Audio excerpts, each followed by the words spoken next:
여러분 안녕하십니까? 국민 여러분께 저의 한 주 우정 활동을 보고드립니다. 지금 온 나라가 역대급 폭우 피해로 인명피해가 나고 수천 명의 이재민이 발생했습니다. 먼저 수해 피해로 고통을 겪고 계시는 모든 분들께 깊은 위로의 말씀을 드리며 아울러 수해 예방과 복구에 힘쓰시는 모든 분들의 노고에 진심으로 감사드립니다. 저도 지난주 목요일 당 지도부와 함께 수해 지역 충주를 찾아 물에 잠긴 가재도구를 닦고 집에 들이닥친 뻘도 제거했습니다. 폰에도 끝이 보이지 않는 뻘과 흙탕물을 보며 수재민들의 상실감을 생각하니 마음이 무거워졌습니다. 그래도 하루를 수재민들을 위해 봉사했다고 생각하니 2016년 여름 대한민국에 온 후 가장 의미 있던 하루였던 것 같습니다. 제가 지난 6월 1일 국회에 입성하여 2개월 동안 국회의원으로 일해보니 사실 생각했던 것보다 좀 힘이 듭니다. 저는 국회의원이 되기 전까지는 의원들이 그 많은 세비를 쓰면서 도대체 뭘 하고 있을까라고 궁금했는데 제가 막상 국회의원이 되고 보니 하루가 어떻게 지났는지 한 주일이 어떻게 흘러가는지 정말 모를 지경입니다. 국회의원으로서 저의 우정활동은 지리적으로 보면 여의도에 있는 국회와 또 서울 강남갑을 매일 오가면서 진행된다. 이렇게 보면 될 것 같습니다. 그럼 먼저 여의도 국회우정활동을 말씀드리겠습니다. 여의도 국회활동에서 첫 번째로 중요한 것은 제가 속한 국회 외교통일상임위원회에서의 활동입니다.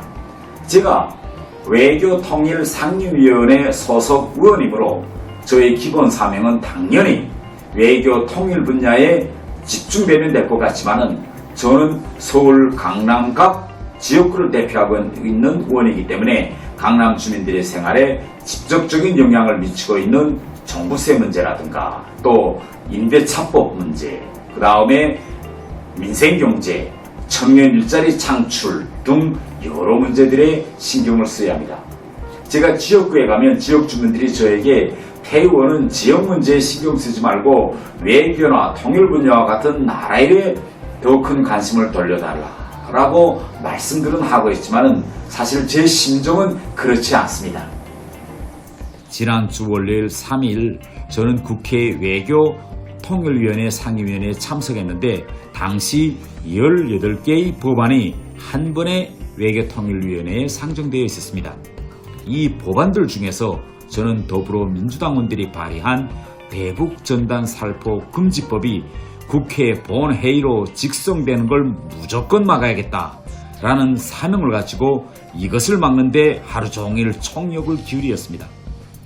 저는 평양도 아닌 이 대한민국의 수도 서울에서 대한민국 국회가 북한 김여정 하명법과도 같은 대북전단살포 금지법을 만들어줄 수 없다고 계속 싸워서 일단 대북전단 금지법을 안건조정위원회에 넘겨놓았습니다.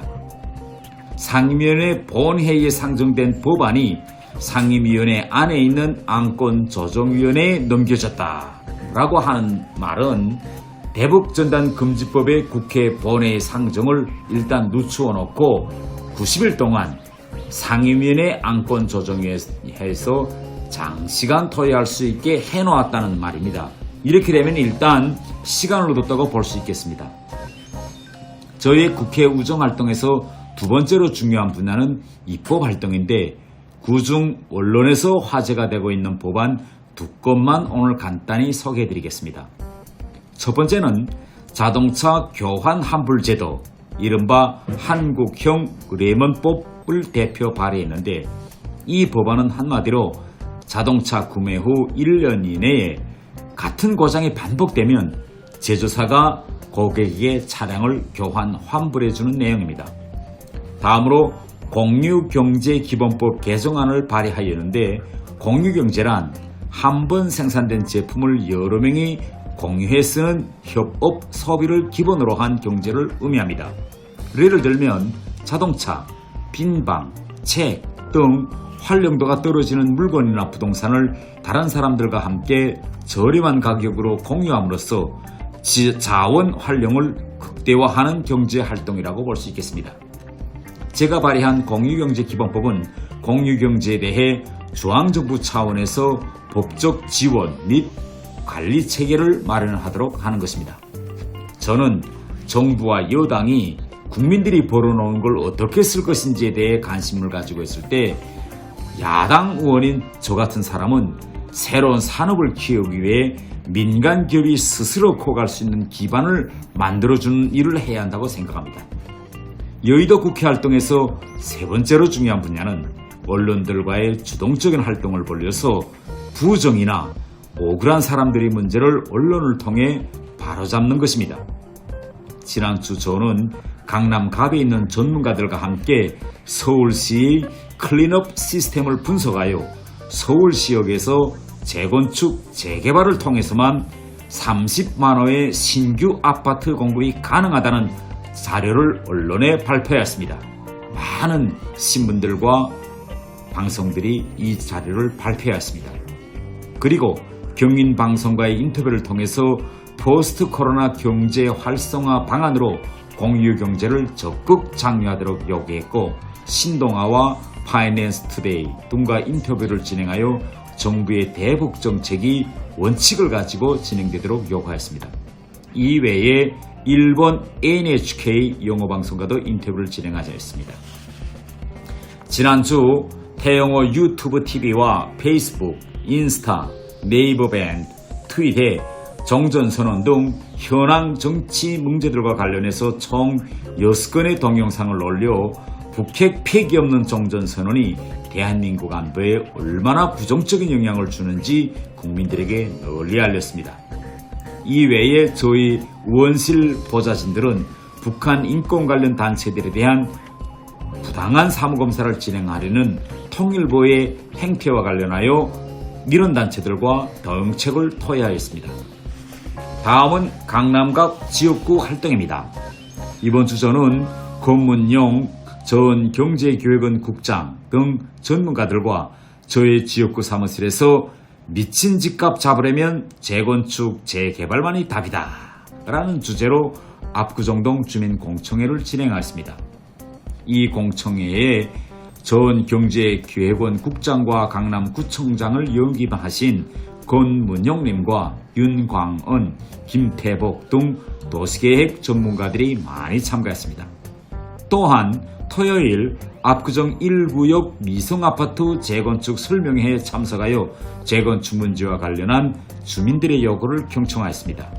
그리고 금요일에는 자유총연맹 강남구 지회 임원진과 간담회를 가졌으며, 토요일에는 시, 구의원, 당협 부위원장, 동협의회 회장님들과 함께 강남갑 민생현안에 대해서 토의하였습니다.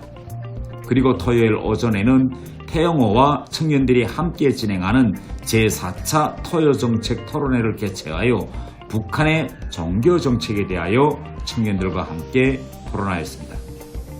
여러분들께 이번 주 일정 예고드립니다. 이번 주 저는 KBS와의 인터뷰가 예정되어 있으며 12일 수요일 저녁 미국 헤리티지 파운데이션과 온라인 컨퍼런스를 가질 예정이며, 14일 저녁에는 CSIS 주최로 온라인 라이브 질문 이벤트를 진행할 예정입니다. 이러한 활동들에는 전 주한 미국 부대사 마크 리포트, 그리고 대북 문제 전문가인 빅터 차, 스미 테리, 브루스 클링거 등 미국의 저명한 대북 전문가들이 참가할 예정입니다. 안내 말씀드립니다. 제가 지금까지 매주 일요일 오전 10시부터 저희 지역구 사무실에서 정책 토론회를 가졌는데, 많은 분들이 일요일에는 교회, 성당, 절 등 종교 활동에 참가하므로 시간 내기 어렵다고들 말씀하셔서 이번 주부터는 일요일 정책 간담회는 가지지 않기로 했습니다. 그러나 매주 토요일마다 제 지역구 사무실에서 진행하는 2030 청년을 대상으로 하는 토요 정책 토론회는 기존과 같이 지역 사무소에서 그대로 진행되게 됩니다. 인스타를 통해 신청 가능하오니 청년 여러분의 많은 관심 부탁드립니다. 여러분께 저의 후원 계좌를 안내해 드립니다. 농협 301-0275-017321 국회의원 태영호 후원입니다. 여러분들의 후원에 반듯한 정치로 보답하겠습니다.